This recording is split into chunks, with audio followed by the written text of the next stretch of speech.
Hi, my name is Ali Avila and I teach digital design. I also teach an 8th grade computer fundamentals course and yearbook. So digital design is an awesome course that you can start in 6th grade and build up to 8th grade. In 6th grade, we dive deep into what Photoshop is, we learn about tools, and then you can move to advanced in 7th grade, which is an all-year class that we get to do a lot of student teaching, we get to see more advanced tools, and we also get to do a lot of competition work for the district where we submit our artwork and it gets judged and that kind of thing. From digital design, you can move into yearbook in 8th grade, which is also a year-long course that we all work together in that class and collaborate to produce the school yearbook.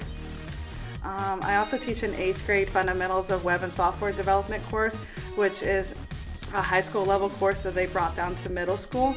It's a course that allows an 8th grader to obtain a certification in what's called CIW, which is an internet professional certification. It talks about how the internet works and the basics of fundamental coding. So I hope to see you guys there.